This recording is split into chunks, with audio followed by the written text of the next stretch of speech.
ဗုဒ္ဓံတရဏံကိစ္ဆာမိမိမိဘဝကိုဘုရားကိုအနှင်းတယ်ဓမ္မံတရဏံကိစ္ဆာမိသံဃံတရဏံကိစ္ဆာမိမိမိဘဝကို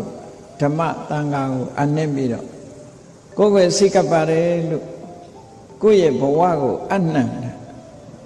ပြီးတော့တရဏဂုံအလေးအမြတ်ထားပြီးတော့ဆောက်တည်လို့ရှိရင်လေကုသိုလ်ကောင်းမှုအလွန်ကြီးမားတဲ့ကုသိုလ်ကောင်းမှုဖြစ်တယ်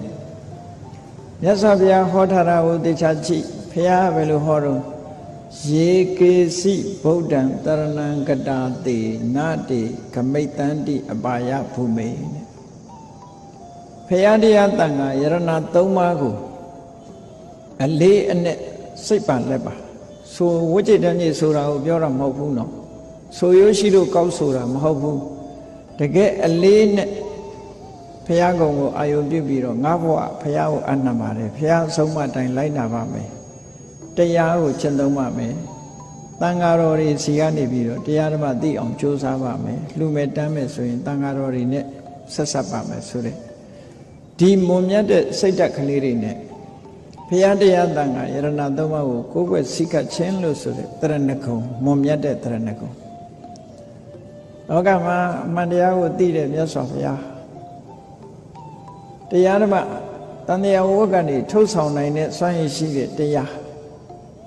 နည်းနည်းလေးလှူတောင်းအများကြီးအကျိုးပြုနိုင်တဲ့တန်ခါဆိုပြီးတော့သမ္မာသမ္ဗုဒ္ဓဝတ္တသောဘဂဝါမြတ်စွာဘုရားဆိုတာကိုယ်ပိုင်ဉာဏ်နဲ့သိတာအသိဉာဏ်ကြီးမားဆုံးပုဂ္ဂိုလ်ဖြစ်တယ်ဒါကြောင့်ကိုယ်ဝယ်ပါတယ်တရားဆိုတာသွားခါတမြတ်စွာဘုရားသခင်ကိုရောမြတ်ကိုရောတိုင်းမှန်မှန်ကန်ကန်ဟောထားတဲ့တရားဖြစ်တယ်ဒါကြောင့်ကိုယ်ဝယ်စိတ်ကပ်ပါသုပ္ပတိပန္နောဝတ္တတန်ခောအရိယတန်ခါဟာ